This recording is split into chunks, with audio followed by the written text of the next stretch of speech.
جان خوش آمدی. As the tradition has it, we switched to English, so our people over here may not be that current in Persian. Thank you. It's great to have you here. I've prepared this short introduction to get us going into the mood, and I need my glasses to get there. Behzad Haghgoo has had a meteoric success at an unusually early age in making his mark in Silicon Valley. Behzad is 25 years old, yet he has already fulfilled the dream that many of you hope to realize much later in your life. Behzad has already developed and productized a novel and practical collaborative coding software and sold it to Roblox. Tonight, we have the opportunity to meet this young and brilliant scientist and entrepreneur and pick his brain about his goals and his visions of the future of computer science and AI. So to start with, Behzad, I want you to tell us about your early age, your high school. Where did you grow up, and how did you become interested in computer science and coding? Yeah, thanks for the kind intro. Glad to be here. So I grew up in Tehran. I always liked building things that do things. So generally, this idea that you can build something and then people use it, and it becomes a trivial part of life. They can't live without it. That was very fascinating to me.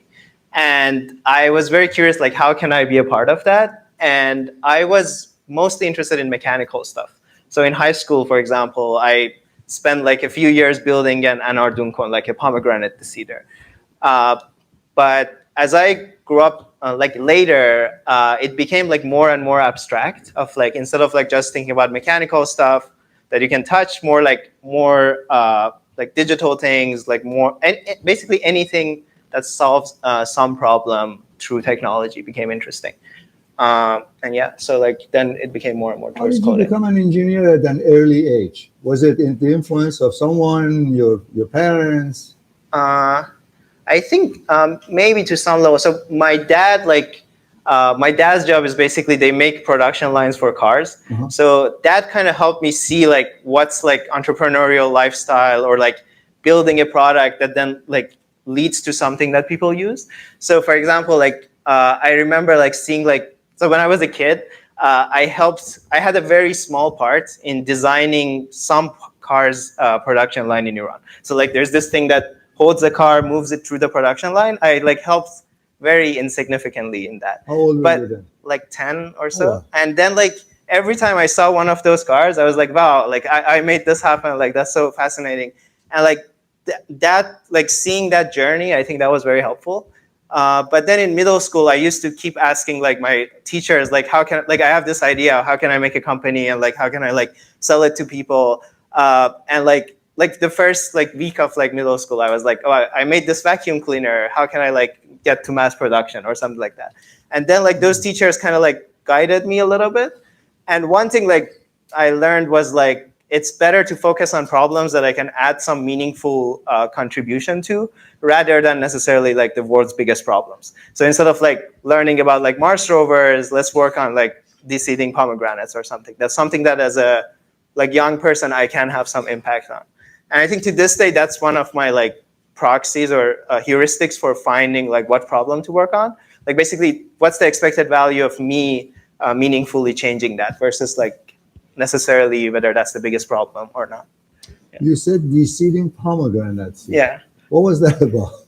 Yeah, so I was I don't know, 12 years old. And I was what's a problem I can solve that I can really push forward? And I looked around, and seeding pomegranates is hard, as you all know. And my mom, I think, also has an allergy that's when she sees pomegranates, her skin gets rashes or something. So I was yeah, let's make this easier. And then we spent 2 years prototyping different versions. So it went from something this big to something this big. And it was very interesting to really focus on something very simple, mm-hmm. and try to see where can you innovate? What are the actual constraints? What are the things that can change? Mm-hmm. And simplifying it. That was very interesting. But it never got to mass production, but it was interesting nevertheless. Do you remember when you got your first computer, your own computer? And what was it? I think since I remember there were computers, like I think when I was like 3 or 4, we had a like Windows 95 computer, or 98, I think. Yeah. But I think like I didn't know programming and stuff until like much later, until like middle school. I see. Yeah. You took an unusual path post high school. You placed, you took Iran's concours and you placed at Sharif University, where everybody wants to be, double E major over there. But you ended up at Stanford. Yeah. You did, you did your undergraduate at Stanford. Why? Yeah. So I think, so I always wondered, like, so I saw people going for like grad school outside Iran, but I always wonder, why don't they go earlier a little bit? And when I was in high school, we used to watch these, like, MIT has these OpenCourseware courses. I don't know if you've seen it or not, but like we used to watch their physics courses and stuff. And I was like, it would be so cool to be a part of that. And then a little bit later, I realized there's such a startup culture in Stanford, and like also like all the projects they do with industry. For example, I liked cars, and there was this collaboration with Volkswagen building self-driving cars at Stanford. And I was like, it will be like a very cool learning experience to be a part of these. And so I started looking around to see how can I do this, and no one knew anything. Like I emailed everyone, every Iranian I could find at Stanford and MIT, like when I was in high school, and everyone was like, yeah, it's cool if you come earlier, but we don't know how. And finally, like towards, like very close to coming here, I found someone who was applying also, and we figured a lot of things together. And basically, till the last minute, I didn't know if it's possible or not, but I thought it's worth a shot. And as you said, I also took the concours in case like this doesn't work. But yeah, it ended up working, and I think worked out pretty well. Yeah. And why did you pick Stanford versus MIT? I'm glad you did that, but why did you pick that? Actually, I didn't have a choice. I applied to 4 places. I only got into Stanford. I applied to Harvard, MIT, Caltech, and Stanford. And yeah, I ended up here. But I always liked Silicon Valley. Like Dr. Tabesh actually had a PDF about like how like people start companies here, stories of a lot of Iranians who started companies. And I was like, Stanford is the place to be, but I always thought it's harder than the other ones to get into. But it kind of worked in a weird, like I got into this, but not the other ones. So that PDF that Dr. Tabesh has composed, put together, has actually helped you. Yeah, that was a pivotal moment. Like before that, I was very like doubtful whether I want to be a scientist or more like a technologist. And I thought like it takes generations to build a large company. But then I read that, then I realized, oh, there is this thing called venture capital. Then like people pitched, and like a lot of these companies go from like 0 to like meaningful impact in like 10 years. And like, it was very encouraging. And also like before that, I didn't know you can start hardware companies. I thought like software, you can bootstrap it or something. But I saw, no, you can do very ambitious things, large companies. And like that PDF, then after that, I looked for more examples. Like I read about Elon, like all these people, and like that was very like inspiring, and like kind of showed it can be done. Fascinating. Yeah. How many here do know about this PDF that is online? Actually, it's both at our site. Just 1, 2, 3, 4, 5. It is a fascinating book. You have to read it. It's history, education, technical, all wrapped in one, and it's in Persian. I really encourage you to, and it's on Persian Tech Network as well, right? I think they have put it there. So that I'm so glad that really helped you, because that's one of my favorite publications. I read that, but after I experienced everything. Tell me about your undergraduate work at Stanford. What was the highlight? What did you learn, and how did it shape your entrepreneurial spirit? So, I think like since the beginning I came here, I was like, I want to start a company. How does that work? And like that itch. Yeah, like I remember like actually I think last year, like the person who picked me up from airport told me like the first thing I asked was like, so how do you start a company on a student visa? So like that was the attitude. And then like very early on, I found like someone in my dorm who also had that itch, and we started like thinking a lot about a lot of ideas. But I thought like I wanted to do something like at the edge of technology, like basically technologies that just became feasible, and now we want to productize them.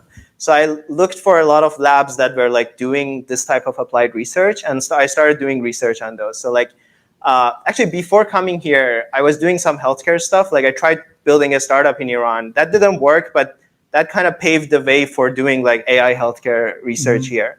And we've worked on like radiology, like helping, like building AI models that diagnose diseases, things like that. And generally, I think one thing that was very interesting at Stanford was industry, like, and applications and research are very close. So you like see this like very real-time collaboration. And I think that was very interesting to see like what does it take for an idea to go from a lab into a company, and like how is that process? I think those were very helpful. And the other part was like Silicon Valley is very interconnected. I didn't know this before coming here. Like I remember like when I came here, someone told me like network your way in a way that everyone is either you know people or you know someone who knows them. And I thought like that's like impossible, but that really is how it is. Like everyone like is super connected and super helpful. So like whenever you have a question, like you can find a way to ask the person who's the like most expert in that field. Like for example, we were working on something and it was related to marketing, and like we were looking at the travel industry. We asked a few people at Stanford, and then we got connected to someone who was on the board of Booking.com, and he had like been in this industry for years, and like they're willing to help you, and that's very interesting. Like there's basically people are very, very helpful in Silicon Valley. And I think that was also one thing. And throughout like my undergrad, I basically did these two things. I did research to see like what's the edge of deep learning and AI, and also like building products, giving them to people. And most of them didn't work. Like we would like walk in Palo Alto, pitch every restaurant. None of them wanted what we were building. Then do the next thing. And yeah, so this process. And finally, like towards the end, we came up with ideas that made more sense. And also like a lot of times we made the mistake. Like for example, we thought this idea is useless. Like we built something, we showed it to 60 companies. They said it's bad. Then someone else did it. Then everyone loved it. So like learning through all these of like, how do you measure whether something is a good idea, a bad idea? I think it was a good experience for trying these and learning from it. And while you were an undergraduate at Stanford, you mainly worked a lot at SAIL, Stanford Artificial Intelligence. Any particular professor over there was your guru, your guide, your mentor? You want to mention a couple? I worked with a lot of people. I think for most of my research was with Andrew Ng and Chelsea Finn. And I learned a lot from them academically and like working on these projects. But there were also a lot of other professors that I would just reach out to them, talk to them, learn from them. Like there's like Debbie Saneski, I think in Aero Astro. Like for example, she told me like very early on that like instead of like going deep in one field, just learn to solve any problem. Like if you want to be an entrepreneur, you need to be able to tackle any problem and figure it out. And like things like that also like helped. So not just like the professors I researched with.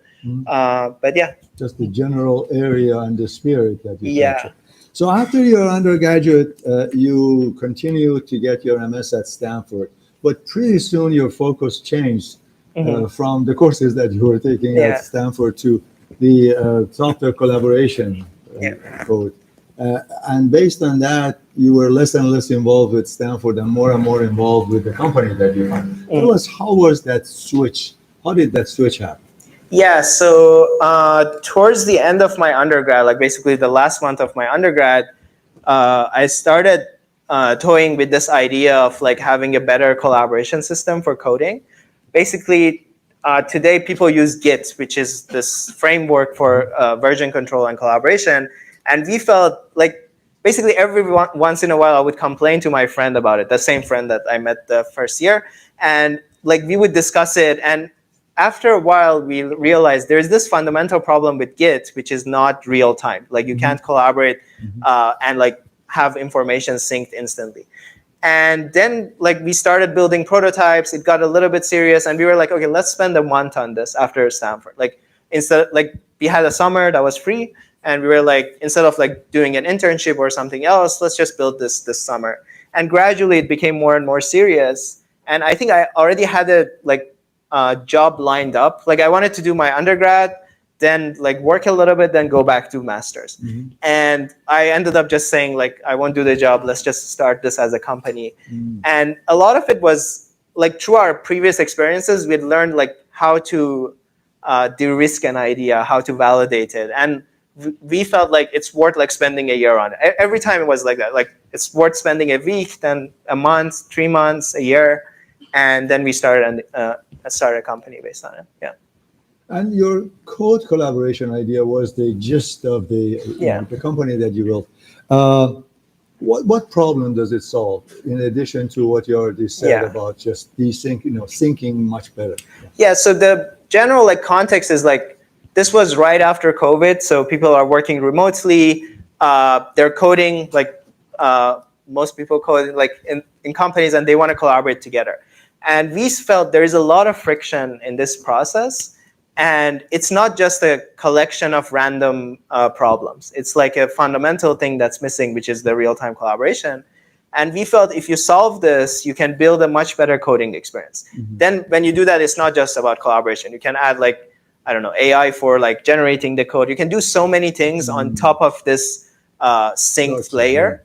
And it's basically like going from one person coding to everyone coding together in the same place. Similar to Figma, similar to Google Docs, which is also a little bit funny because like programmers made all those tools for other like people to collaborate, but they are using the worst tool, which is like very asynchronous. And and so like we started working on it, but we wanted to start with a very simple, like basically a beachhead use case, as they call it, a very, very narrow use case at first, and then expanding from that. And what we were working on was live collaboration. So at the time, people were like sharing their screen, showing other people, I'm working on this, help me debug it. We wanted to build something more like Google Docs that you can just work together at the same time. Transparently happens in the background. Yeah. Exactly. So you did the transition from being a student to an entrepreneur, from being an academic person to somebody in a company dealing with funding and schedules and all that. How was it for you? What were the challenges of doing that transition? I think there were two challenges. One was student to like a founder, as you said. The other one was student to like just an adult, like not like living on my own, like things like that. And I think basically both of them were kind of challenging. Like when you're a student, you only worry about like, okay, I'm studying right now, then I'm doing this. Stanford feeds you, they give you housing, everything. So I think that was one background challenge.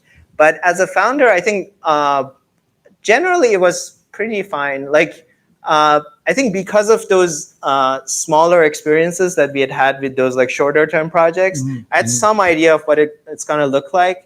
But the biggest challenge was context switching. Like if you're like a CEO of a company, you're constantly going from like a product meeting to coding to convincing investors to going like there's so much context switching. But after a while, I think it starts to be more reasonable. Yeah. And how about getting investments, fundraising? How did that go? Because I imagine if you're a student with an idea and you go to the sources of fund, you're not going to be very successful. What made you different? And how did you navigate that problem? Yeah, so we started with some investors that we kind of had known through Stanford. So in my earlier years, for every idea we had, we would go talk to some investors, and they kind of knew we had this itch for entrepreneurship and building a company. I think that helps a little bit, like not just meeting someone in 20 minutes is less like helpful than that. But overall, I think there is this culture that people are like, Stanford students are smart, or like generally any technical student, and they want to fund it. And they're worried more about missing an investment than like losing money on an investment. So they rather like take you. And also depends what, like the way you talk about your product, the way you like pitch it. But also like a lot of the stereotypes are not true. For example, we didn't have a pitch deck. Our whole thing was like, we just had one image and we were like, this is the problem. Do you fund us or not? And we also didn't have a super clear idea. We were like, we know there's something in code collaboration. These are our hypotheses.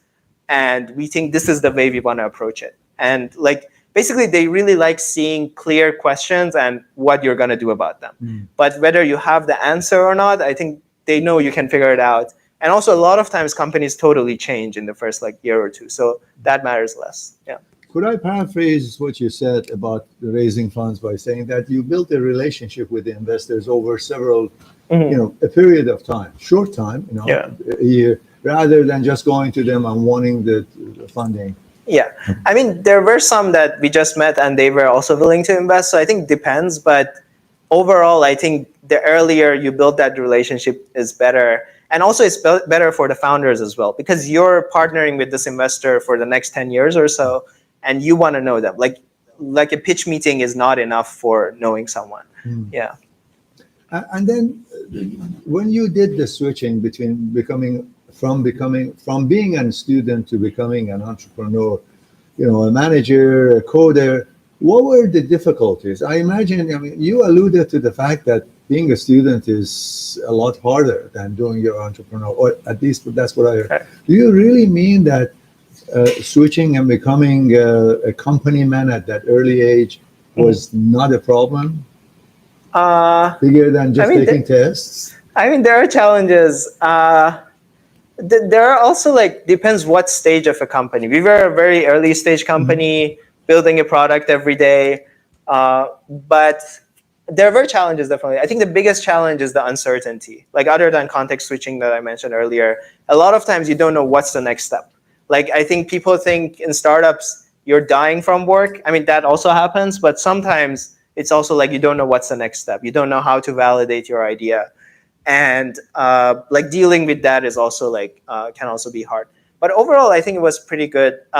We knew each other from before. We were a 3-person team. We had known each other through Stanford. We lived together. We kind of knew how we operate. And I think overall so was pretty fun. How did it happen? You lived together first, and then you started a company, or started a company and decided to live together? Yeah, we started a company, then decided to live together. I see. Yeah. I see. Okay, close quarters. Yeah. We have a lot of aspiring entrepreneurs among here. In fact, a lot of people are here to hear that, you hear your story and learn from that. What advice would you give them about raising funds? What did you learn that would be useful for them? I think generally, take an action. Instead of learning to raise a fund, then raising a fund, just go try it and see how it goes. And after a while, you develop this intuition of what does the investor care about? How do you present your work? And I think that's much more helpful than, and again, also helps build that relationship that you want. Also, timing matters a lot. We raised in 2021, which was a very good market for raising. I think now is also good for AI stuff. For other stuff is hard, but it's probably better than last year. But yeah, generally, I think putting yourself out there and talking to investors, that's the first step.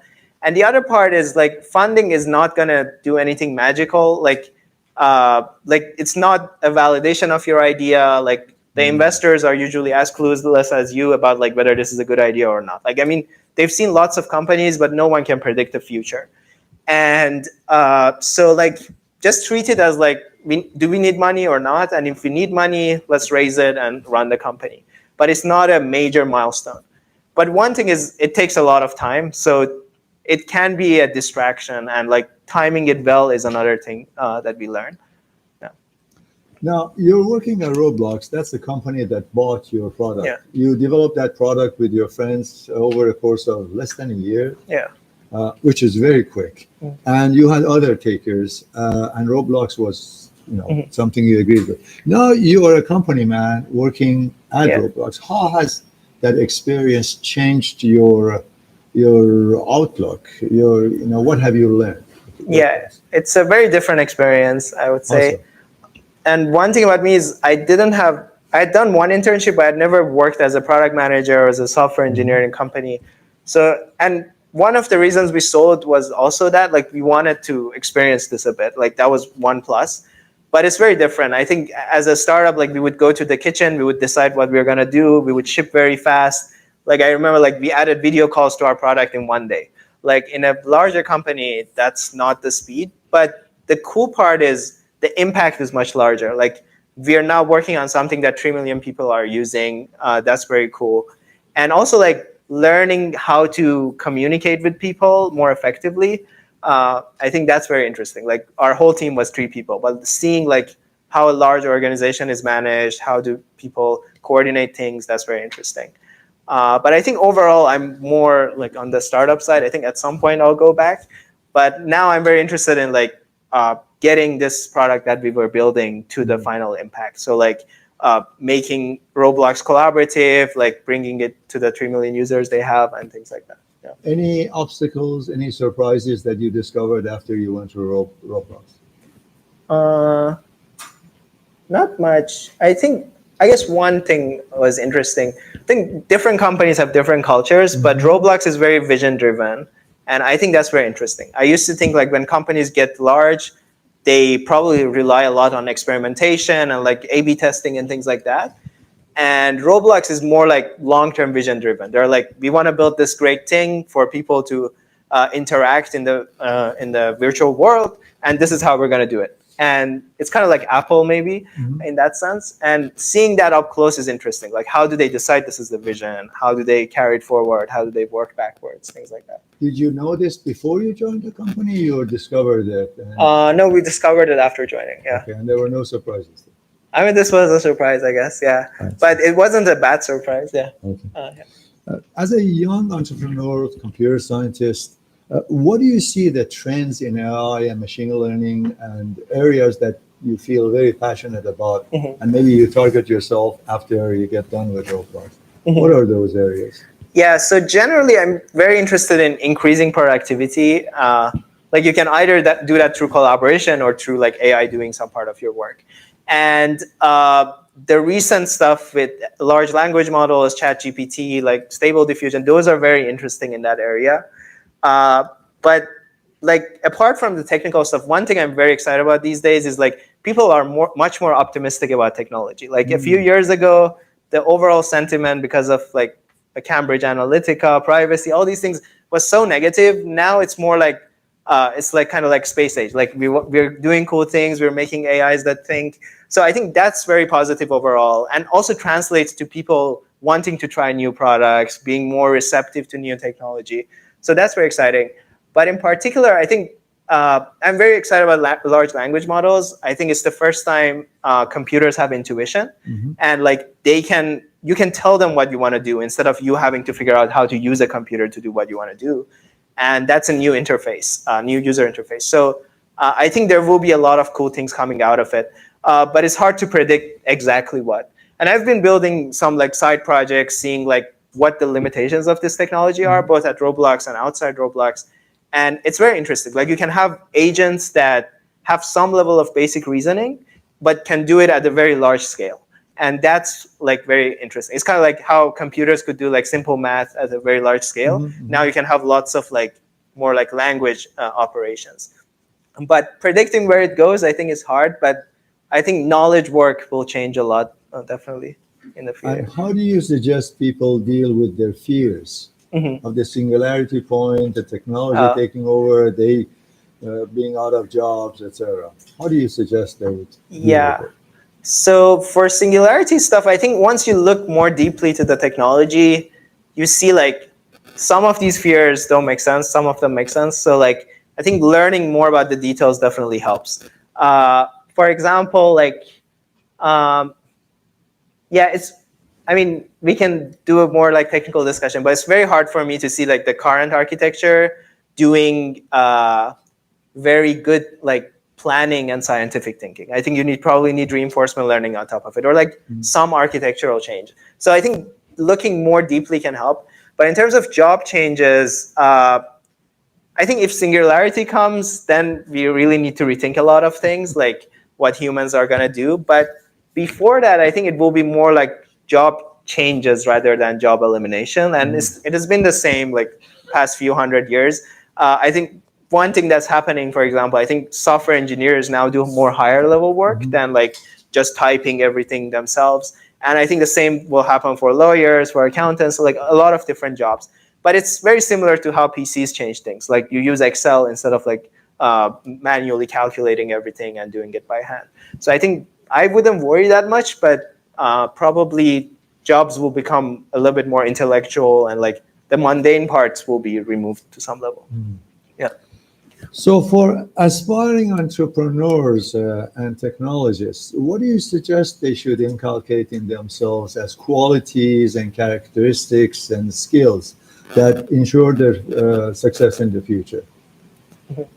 I mean, I can say what I think is good. I don't know what is actually good.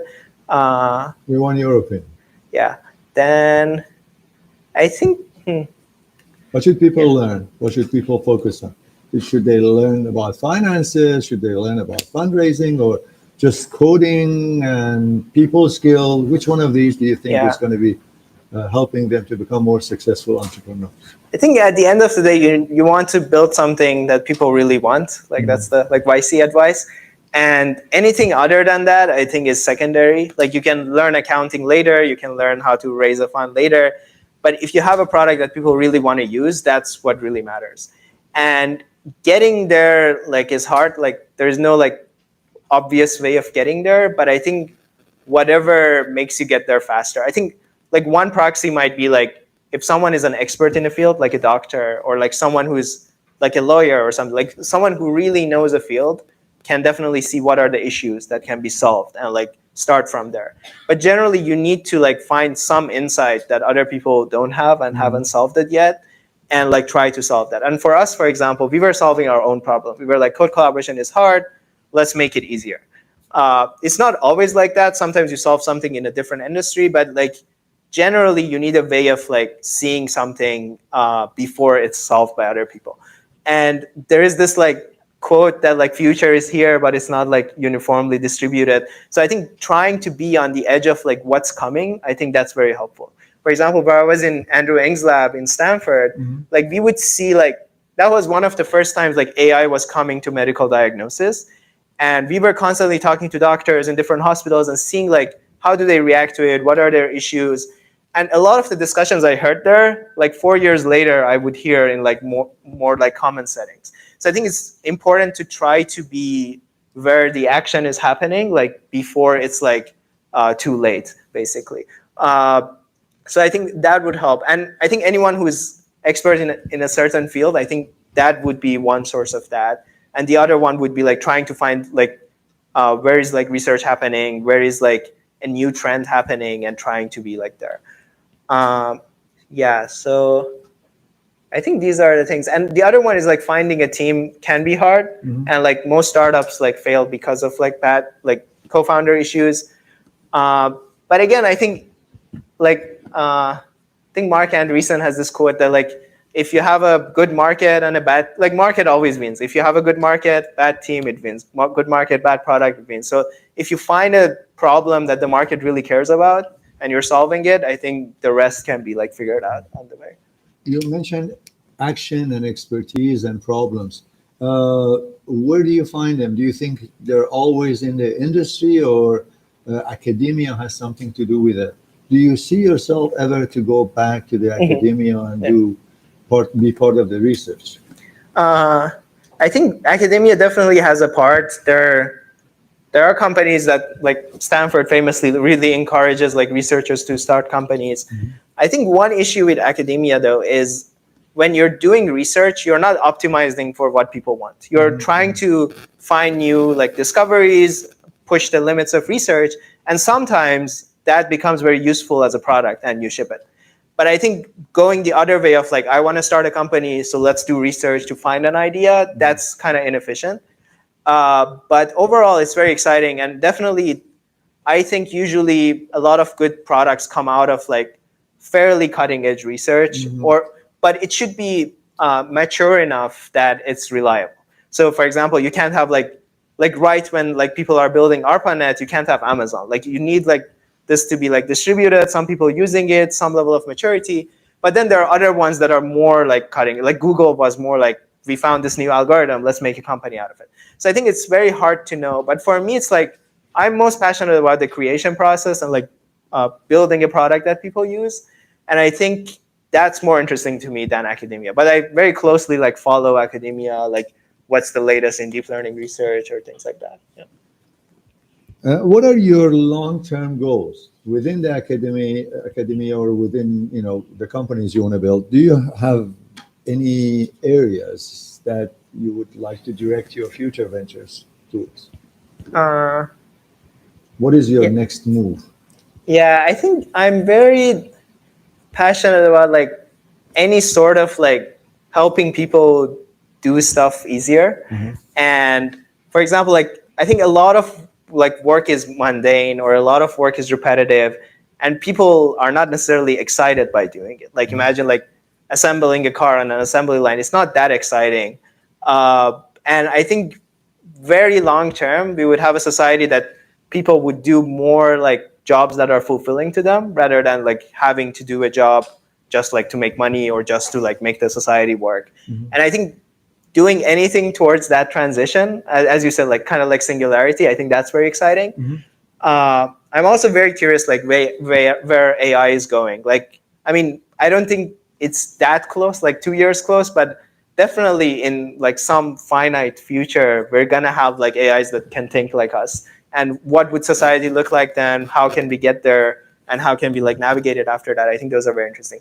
But shorter term, I'm very interested in like building tools that help people like do their job like faster or easier and remove like the repetitive parts. And like I built, for example, something a few weeks ago, like it was like so we connected ChatGPT to a browser and you could tell it to do tasks for you. And like it would order a burger for you. It would register on a form for you. So I think those are very interesting. And it's kind of like it kind of feels alive when you have a computer that is doing stuff. So that's very exciting. It's great to chat with you over Thank here, you. and your passion is very contagious. Thanks. At the same time, I think people would like to know a little bit about what would you do if you want to relax, if you want to forget the computer science and coding for a while. What are your modes of relaxing and regenerating your energy? Yeah. Or you code all the time? Yeah, not all the time. I mean, sometimes coding can be relaxing too, but like I think so. I really like exploring Bay Area. I mean, growing up in Tehran, like it's a very like urban area. Here, it's very fascinating to me that you drive like 30 minutes, then there's a forest or like there's like a beach. And like one of my hobbies, I just crawl the streets. Like I was like, where does this road go? Let's go and find it. Or like what? Yeah. Lost in the city. Yeah. Like either walking or driving. That's very exciting. I like photography as an extension of this. Like if you find something cool, capture it. And also like just spending time with friends and like things like that. Yeah. Excellent. Very good. We have a few minutes and I would like to open the floor if you have any questions. Maybe we can have 1 or 2 questions and there's a microphone. Anybody wants to ask our guest?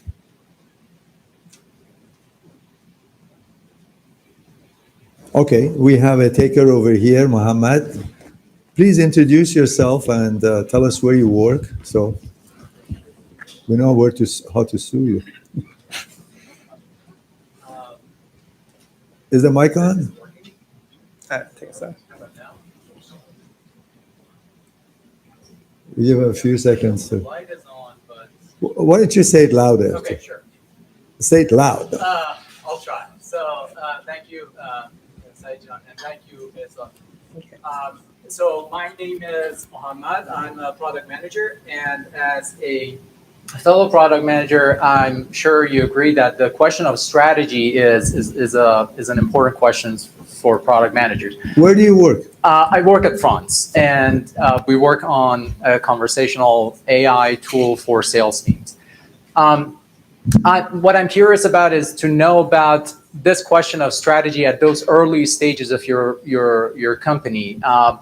Were those questions relevant for you at the time, and how would you approach answering these questions of what to build, when to build, what is the right time, what is the right component, and who were your sources? Was Stanford useful for you, or you had mentors at the time? So that is basically my question.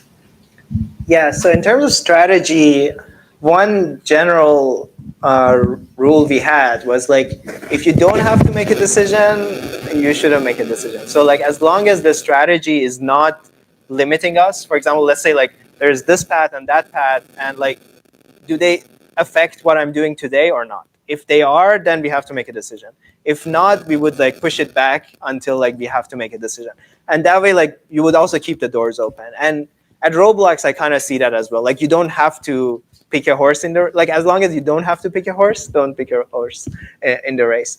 And but in terms of like mentors and like figuring out what's the right thing to do, yeah, we tried a lot. Like we talked a lot to our investors. Like they had experience like building previous companies, and also like fellow founders. Like most founders, like they know the struggle of starting a company, and they're willing to help. Like they have been in your shoes, so when you reach out to them, they're usually very helpful. And it's very interesting to see someone who's like 2 years ahead, 4 years ahead in the same journey, and how did they make their decisions. But generally, our main focus was, what do our customers want? Like, can we build that? And also like not doing something that's a dead end, as you said. Like we don't want to like build something that we can't see any way of like extending it to a very large company, but we wouldn't like worry too much about like what is it gonna exactly look like. Any other question? There's one more. This is the last question. Can we get the mic to Mohammed Azawar?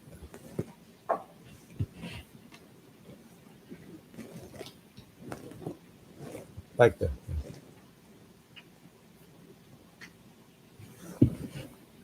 Is that Farshad? I can't tell from this one. Yeah, it is Farshad. Thank you, Behzad and Saeed, for this great Fireside Chat. This is Farshad, and I'm a manager at NVIDIA. I work closely with our product team to build partnership with a lot of startups and build an ecosystem of partners that can use our software products in generative AI space. So as a result, I have a lot of exposure to a lot of startups and observing how they are, performing in this competitive market. So one thing I've observed is that especially early stage startups, sometimes they have some difficulties to find the right customer for themselves. Or, for example, there was an opportunity for a startup to, have discussions with, we have something at NVIDIA called mVenture that it invests in startup if it is the right opportunity. So my question is, how did you resolve these kind of problems to finding the right customers, or creating a moat around your product that other people cannot replicate it, so that the investor can trust more in your product? Thank you.